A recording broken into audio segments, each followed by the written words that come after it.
What's going on, Bears fans? Harrison Graham from Chicago, Bears Now. Hope everybody's had a good weekend, having a good Sunday. I know some of you folks are Illinois basketball fans. Tough loss earlier today, but hey, I'm bringing you a Bears video from home. Hopefully that brightens your day just a little bit. If I make even one of you guys happy that I'm doing a video, then it's all worth it. Wanted to do a video today. I've kind of been waiting to see if the Bears would make a big signing or even a notable signing this weekend.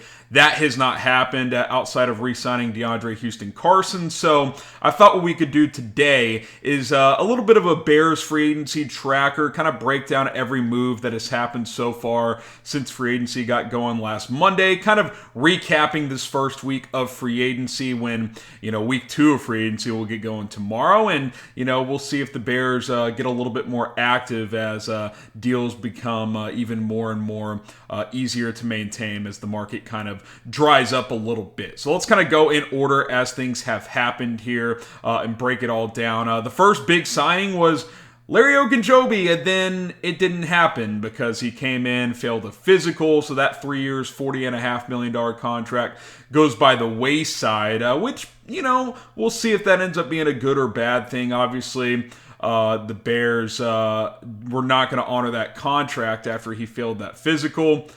It's not ideal for Ryan Poles' first big move to fall through because of that, but I'm glad he did that rather than honoring the contract and hoping it worked out. That would have been a mistake for a contract of that size. Maybe the two parties can come back together in the future and agree on a one-year deal or something like that, but that one has fallen through. So what became the first official signing was Lucas Patrick, the interior offensive lineman from the Green Bay Packers, 2 years, $8 million, $4 of which is guaranteed in the first year. We heard from Patrick, as we have from a few of these guys that have signed and agreed to terms, and it sounds like he's going to play center. That's what he said. Maybe that changes if the Bears go out and sign a guy like J.C. Tretter, who still remains available as an unsigned free agent, but for now, sounds like he's going to be your center. He will replace Sam Mustipher, which of course leaves a void at right guard. Maybe someone on the roster can fill that void. Maybe Tevin Jenkins plays guard. Maybe Cody Whitehair Cody Whitehair shifts to right, but then you need a left guard. Maybe Larry Borum's your right guard. But regardless, if you have that guy currently on your roster, you're still going to have to go out and get at least one more lineman to start, whether it's in free agency or in the draft or both. I do not think the Bears are done on the offensive line. Name a free agent you want the Bears to go out and sign next. We'll break down more of these signings that they've made so far, but I expect a lot more moves to come throughout the second week of free agency and beyond. So comment on today's video, who do you want the Bears to go out and get next? Okay, the next move, Nicholas Morrow, was actually on the same night as Lucas Patrick. 1 year, up to $5 million for Morrow, who missed 2021 with an ankle injury as he was rehabbing through the season, had a couple of setbacks, so he ended up not playing at all. But as we talked on that video when that signing went down, which was ironically also an at-home video, athletic guy, low 4.5 speed type of guy, good in coverage. The last full season he played in 2020, he had 9 pass breakups. This is a guy that can drop into coverage, play sideline to sideline, hold his own as a run blocker as well. So I like that move quite a bit. We'll see if he plays middle or if he plays will, and Roquan plays middle. I think middle for this Bears defense. I think those guys can be interchangeable at those positions. We'll see, obviously, how Matt Eberflus and Alan Williams feel about those guys and where they each fit in. Okay, a couple of wide receivers. Equanimeous St. Brown, contract details to be determined. I think a cheap 1-year deal, mostly a special teams guy, but maybe he gets more of an opportunity at receiver here. I think at best you want him to be your 4th receiver. You've got Darnell Mooney, you've got Byron Pringle, who we'll talk about in a second. Still need another one. Ideally, Pringle's your number 3. You go out and get a number 1, number 2 Probably a number 2 with Mooney being your number 1 at this point, but who knows? Maybe a trade for DK Metcalf or something like that could still be out there. Byron Pringle, 1 year, $4 million, up to $6 million with incentives.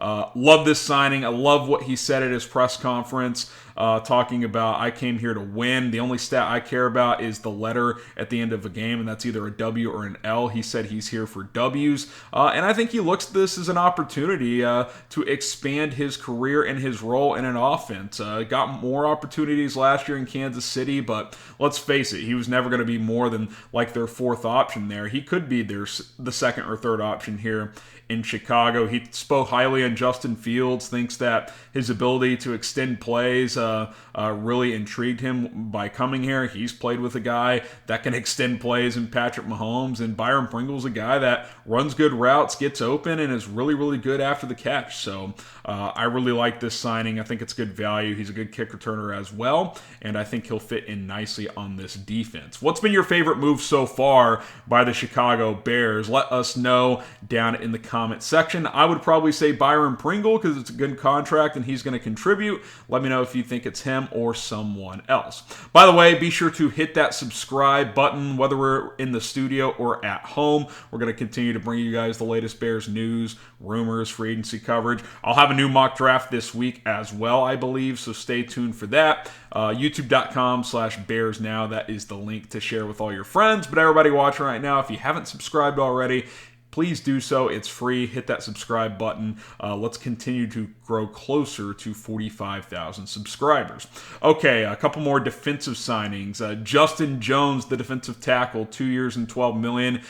This was a move in response to Ogunjobi failing his physical. I think Jones will likely start at one of your defensive tackle spots. He's flexible. He can play some nose. He can play 3-tech. This is, to me, is like basically the same thing as having Bilal Nichols, similar type of player. Second-tier defensive tackle, but a starting caliber player. Had 3 sacks last year. Good locker room presence by all accounts.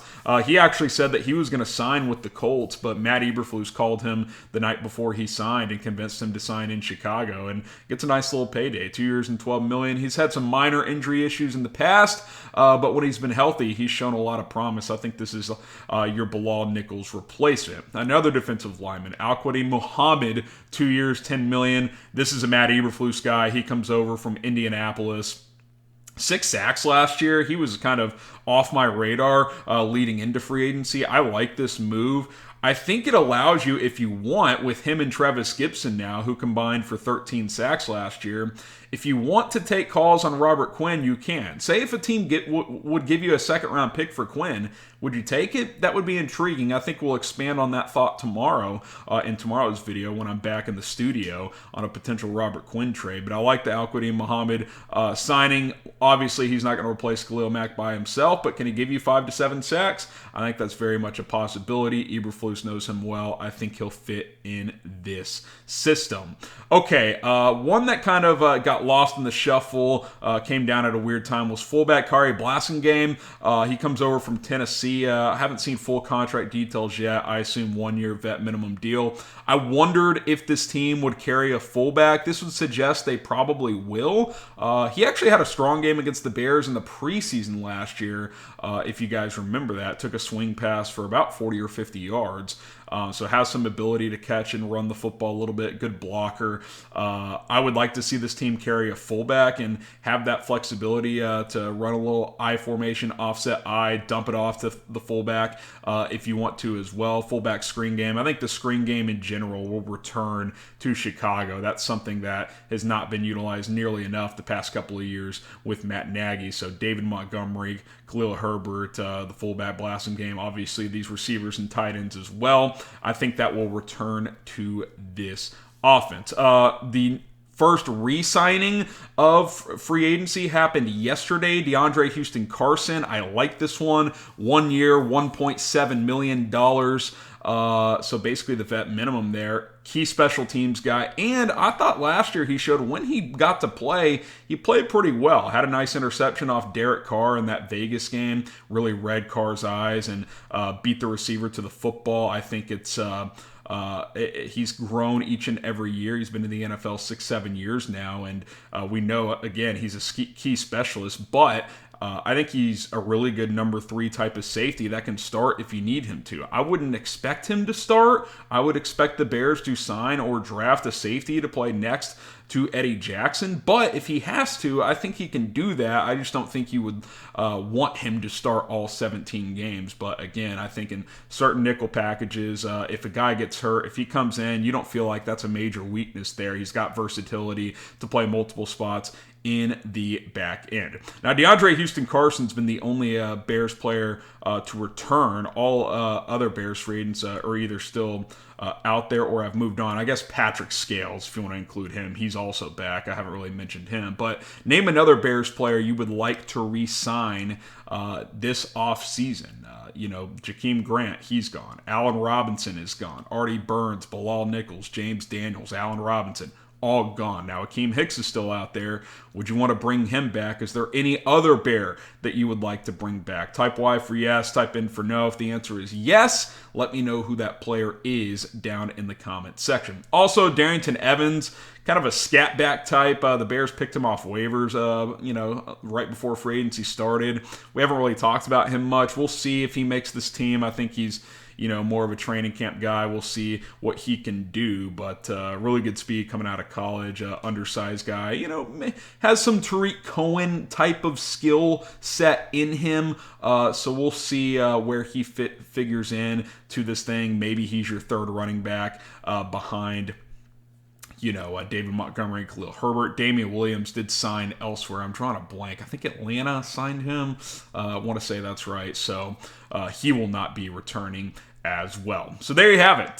That's kind of where we sit after almost a full week of NFL free agency. We'll see what Ryan Poles in this front office, Ian Cunningham, Matt Eberflus, the staff does going into week 2 of free agency. Like we mentioned off the top, let us know in the comments. Name a player you would like to see the Bears sign next, because obviously they're going to have to sign more players to fill out this roster, especially the 90-man roster, come training camp time. So be sure to do that and let us know. All right, we're going to sign off. Appreciate everybody for tuning in here on a Sunday. Hope your team is still alive in March Madness. My team plays tonight, the TCU Horned Frogs. So type TCU in the comments if you want to support me. We take on Arizona, 8:40 Central Time. So I will be dialed into that. Okay, be sure to subscribe. Like we mentioned, it's free. All the support helps. Let's get to 45,000 subscribers. You can also follow me on social media at HGrahamNFL, both on Instagram and on Twitter. Slide in the DMs, always down to answer all of your questions. Appreciate you guys. More videos to come starting tomorrow on Monday. We'll see you soon here on Bears Now.